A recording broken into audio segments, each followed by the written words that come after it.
Downtown, on the corner of 3rd and Garfields, is a small cafe with an interesting vibe. Inside, there's chatter and lots of bula, which is their way of saying cheers. Upon your arrival, you're greeted by a friendly face, and if it's your first time, they'll give you samples on the house.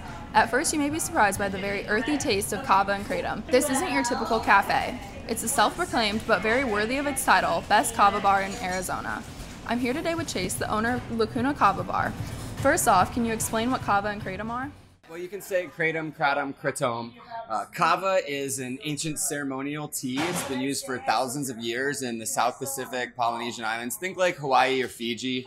The island tribes would use it there to achieve a higher level of consciousness for tribal rituals, or maybe just to welcome a guest into your home. You'd make a big batch of kava and everyone would sit and drink together, but without all the side effects of alcohol. The nice thing about kava is, while it's nicknamed Nature's Xanax because it's clinically proven to be as effective but without all the side effects, it's going to give you a very relaxing feeling. There's no hangover. You have to drink an extremely high amount for there to be any sort of muscle function impairment or intoxication. So it's a really cool social beverage where you can go out, connect with other people, and have fun without negatively impacting your life. Kratom, on the other hand, is kind of, in a sense, the opposite of kava. It is going to give you an energetic, uplifting feeling. Kava comes from the root of a pepper plant, Piper methysticum, which means enchanting or intoxicating pepper, where kratom comes from the leaf of an evergreen tree that's actually cousin to the coffee plant. So that's where you get that energizing effect, but it's not caffeine that's stimulating. Instead, it's the alkaloids that are in the kratom leaf. So you don't get the crash and you don't get the jitters like you would get associated with a coffee. And what forms of both do you guys offer on the menu? That's something unique that we do here. You won't find at most kava bars. Is we offer 4 different kinds of kava and 4 different kinds of kratom. Each are going to have within their respective category different effects. So we have like the Tongan kava, which we say it's talkative Tongan. It's going to give you a very good relaxing, relieving you of any social anxieties, but still having you be fully functional. So say you have a stressful job, it makes a great daytime kava for somebody that wants to manage their stress at work, but still be productive. We have a Fijian kava, which is kind of in the middle as a both balanced effect of both head or mind and body relaxation. And then we also carry a Vanuatu kava, which is our most sedative. It's the heaviest kava on the menu, and it's going to be great for like a sleep aid. And we also have a Hawaiian kava extract, which is a really great way to make your drink a little bit stronger if you want to feel the effects immediately. And then as far as kratom goes, we carry the standard red, white, and green. The nickname is red is for bed, meaning it's the most relaxing. Most people prefer that one if they're using it to manage or mitigate any pain. We have a green one, which is great for mood and focus. It's kind of middle of the road also. And then we have a white one. They say white is for flight, meaning people who are looking for a real good energy boost or a natural alternative as a pre-workout. What is your guys' most popular drink? Oh man, that changes. I think it's whatever the staff is the most excited about. No, our Thai Sunset was really popular for a long time. That's a Thai iced tea, like that orange tea you get at a sushi bar. And then we mixed that in with kava. And that was our most popular for a long time. And I think that our citrus funk is probably the most popular kratom drink.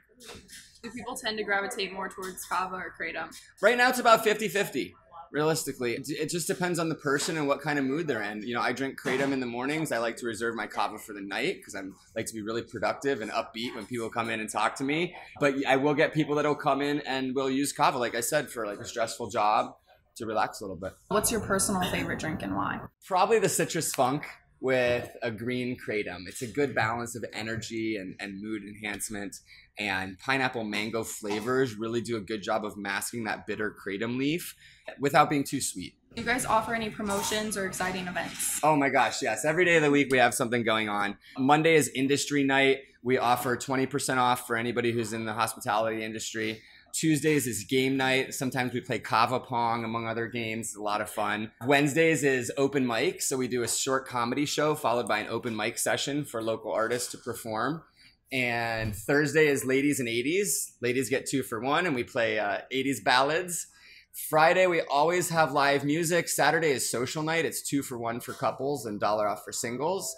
And throughout the week, Monday through Friday, from 2 to 4, we do happy hour. And we've always got some other kind of promotion going on. Why is this a good place for students to come and hang out? To me, right, you've got a bar that has all of these negative implications and risks that come along with it. And you've got coffee shops where it's a great place to study, but nobody really talks or interacts. It's a very kind of dry environment in a sense.